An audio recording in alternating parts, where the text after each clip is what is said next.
امام رضا فرماتے ہیں، جو شخص اپنے گناہوں کے کفارے کے لیے کچھ نہ کر سکتا ہو، اس کو چاہیے کہ زیادہ سے زیادہ نبی پاک پر درود پڑھے، اس سے اس کے تمام گناہ جھڑ جائیں گے۔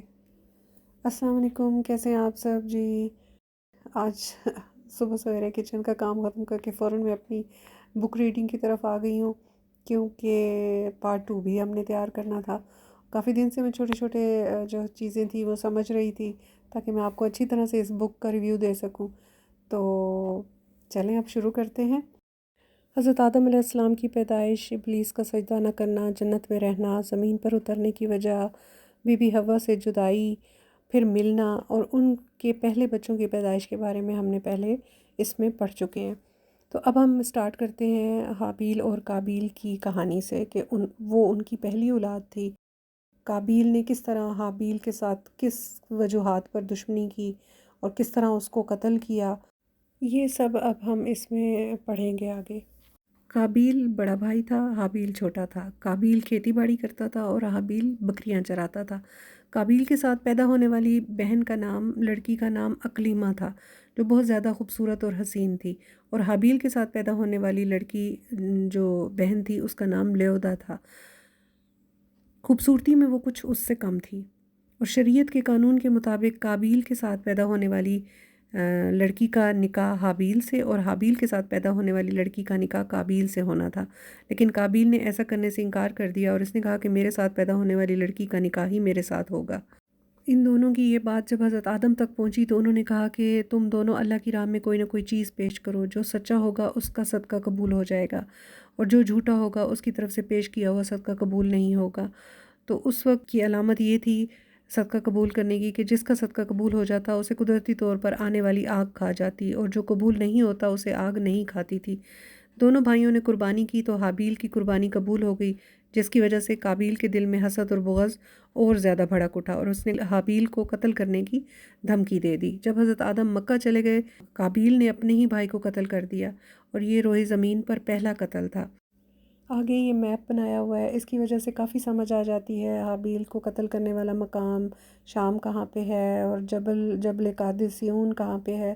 یہ ساری چیزیں بڑی کلیئر سمجھ میں آ جاتی ہیں، اور ایسے لگتا ہے جیسے ہم انہی جگہوں سے گھوم پھر کے آ گئے ہیں، کیونکہ ساتھ میں ہم پڑھ رہے ہوتے ہیں، ساتھ میں پکچرز دیکھ رہے ہوتے ہیں۔ اس قتل کے بعد جو برے اثرات ہوئے، پھر ان کا ذکر ہوا کہ زمین خشک ہو گئی، سمندر کا پانی جو پہلے میٹھا تھا پھر شور ہو گیا، اور جانور ایک دوسرے کو چیر پھاڑ کر کھانے لگ گئے۔ مقام اربعین یا مقامات انبیاء، اس کے بارے میں ذکر ہے کہ یہ اسی خونی غار کو کہا جاتا ہے جہاں پہ حابیل کی قبر ہے، اور یہاں پہ بہت سارے پیغمبر آئے اور انہوں نے وہاں پہ عبادات کی ہیں۔ پھر نبی کا بیٹا آگ کا پجاری کس طرح بن گیا۔ حضرت آدم کی شدید ناراضگی کے بعد قابیل اپنی بد نصیب اقلیمہ کو لے کر یمن کی سرزمین عدن میں چلا گیا۔ وہاں ابلیس اس کے پاس آ کر کہنے لگا کہ حابیل کی قربانی کو آگ نے اس لیے کھایا کہ وہ آگ کی پوجا کیا کرتے تھے، لہٰذا تو بھی ایک آگ کا مندر بنا کر آگ کی پرستش کیا کر۔ اور قابیل پہلا وہ شخص ہے جس نے آگ کی عبادت کی، اور روئے زمین پر وہ پہلا شخص ہے جس نے اللہ کی نافرمانی کی، اور پہلا شخص ہے جس نے زمین پر خون ناحق کیا۔ جناب یعقوب نظامی صاحب نے اپنے سفرنامہ دمشق میں لکھا ہے کہ ہم حضرت حابیل، جنہیں عام طور پر نبی حابیل کہا جاتا ہے، زیارت کے لیے روانہ ہوئے، جو دمشق سے اوسطاً 50 کلومیٹر کے فاصلے پر ہے۔ یہ پہاڑی مقام فوجی ایریا ہے، جا بجا فوجی چوکیاں ہیں۔ پہلی چوکی پر ہی سپاہی نے ڈرائیور سے ان کا شناختی کارڈ اور مجھ سے کیمرہ لے لیا، اور اس کے آگے بھی 3 جگہ پوچھا گیا کہ کیمرہ تو ساتھ نہیں۔ حضرت حابیل کے مزار پر گنبد ہے جو اپنی ساخت کے اعتبار سے خوبصورت نہیں ہے، اس پر سفید رنگ کیا ہوا ہے، اور اندر سے تقریباً 6 میٹر لمبی پختہ قبر ہے۔ وہاں بہت سے زائرین موجود تھے۔ ڈرائیور نے بتایا کہ یہاں عام طور پر دروز آتے ہیں جو حضرت حابیل کو نبی مانتے ہیں۔ دروز کے بارے میں ڈرائیور نے بتایا کہ جب تک ان کی عمر 40 سال کی نہ ہو جائے انہیں خود پتہ نہیں ہوتا کہ ان کا مذہب کیا ہے۔ 40 سال ہونے پر اسے اپنے مذہب کا راز بتایا جاتا ہے، پھر وہ کسی سے نہیں کہتا۔ ابھی آپ دیکھ رہے ہوں گے یہ جو سفید گنبد دکھایا جا رہا ہے، اوپر والی تصویر میں بھی اور پھر نیچے والی تصویر میں بھی، یہ واقعی خوبصورت نہیں لگ رہا، اسی لیے یہاں پہ یہی بات لکھی گئی ہے۔ آگے پھر حضرت حابیل کی قبر مبارک کے بارے میں بتایا گیا ہے۔ بعض مورخین کا اپنا کوئی 6 فٹ لمبی اس کو کہہ رہا ہے، اور کوئی اس کو 8 فٹ لمبی لکھ رہا ہے۔ آگے بابلون کے قدیم کھنڈرات کا ذکر آتا ہے۔ یہ قدیم لغت میں دیار مصر کے لیے مستحمل نام دیا گیا ہے اس کو، اور پہلے اسے بابلون کہا جاتا تھا۔ اہل تورات کے نزدیک حضرت آدم بابل میں رہتے تھے، اور قابیل نے جب حابیل کو قتل کر دیا تو حضرت آدم قابیل سے ناراض ہو گئے تھے، اور قابیل اپنے اہل و عیال کے ساتھ بھاگ کر ارض بابل کے پہاڑوں پر چلا گیا، چنانچہ اس جگہ کا نام بابل پڑ گیا، جس کے معنی ہے فرقت یا جدائی کے۔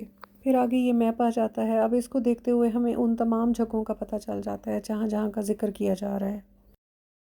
آگے بہت خوبصورت پھر یہ کچھ ریٹن لکھا ہوا ہے، ساتھ میں تصویریں لگائی ہوئی ہیں۔ ان چیزوں سے اتنا اچھے طریقے سے بات سمجھ آتی ہے، مجھے تو ایسے لگتا ہے کہ ہم وہاں سے جیسے ہو کے آ گئے ہوں۔ مطلب میں جب اس کتاب سے آنکھ اوپر کرتی ہوں تبھی مجھے لگتا ہے کہ میں باہر آئی ہوں اس سے، ادروائز مجھے لگتا ہے میں اس بک کے اندر ہی رہ جاتی ہوں۔ ماشاءاللہ۔ آگے اب بیان ہو رہا ہے کہ اماں حوا کی قبر کے متعلق کہ وہ کہاں پہ واقع ہے۔ وہ انہوں نے بتایا ہوا ہے کہ جدہ میں واقع ہے، اور یہ اس کی نئی تعمیر کی تصویر شیئر کی ہوئی ہے۔ یہ اس کا بیرونی منظر دکھایا جا رہا ہے۔ اسی طرح حضرت آدم علیہ السلام کی قبر مبارک کے بارے میں بھی بہت سارے اقوال ملتے ہیں، اور اس میں ہم 3 جو مین انہوں نے بیان کیے ہیں وہ میں آپ کو پڑھ کے بتاتی ہوں، سناتی ہوں۔ پہلا قول ہے حضرت آدم جو ہے وہ جبل ابو قیس میں مدفون ہے۔ جبل ابو قیس مکہ کا مشہور پہاڑ ہے۔ روایات میں لکھا گیا ہے کہ جب اللہ نے پانی پر زمین کو بنایا تو وہ ہلنے لگی، تو اللہ نے سب سے پہلے اس پہاڑ کو زمین میں بطور کیل گاڑ دیا، اور یہ مشہور پہاڑ جس پر کھڑے ہو کر حضرت محمد صلی اللہ علیہ وآلہ وسلم نے کفار مکہ کو کفر سے اسلام کی دعوت دی تھی، اور کفار کے مطالبہ پر اسی پہاڑ پر کھڑے ہو کر چاند کو انگلی کے اشارے سے 2 ٹکڑے کیے تھے۔ سبحان اللہ۔ دوسری روایت میں ہے کہ حضرت آدم علیہ السلام بیت المقدس میں مدفون ہیں، اور تیسرے قول کے مطابق مسجد خیف میں مدفون ہیں۔ یہ منی کی مشہور اور تاریخی سب سے بڑی مسجد ہے، اور پہاڑ کے دامن میں واقع ہے۔ یہاں پہ 70 انبیاء اکرام نے نماز پڑھی ہے، جن میں حضرت موسیٰ علیہ السلام بھی شامل ہیں، اور یہاں پہ 70 انبیاء مدفون ہیں، یہ بھی روایت میں ملتا ہے۔ انشاءاللہ نیکسٹ میں پارٹ 3 میں آپ کو بتاؤں گی کہ حضرت آدم کی وفات کے بعد ان کے کون سے والے نمبر کے بیٹے کو پیغمبری نصیب ہوئی اور اس کا نام کیا تھا۔ آج کا ریویو میرا پسند آیا ہو تو لائک اور شیئر اور سبسکرائب ضرور کر دیجیے گا۔ جزاک اللہ۔ اللہ حافظ۔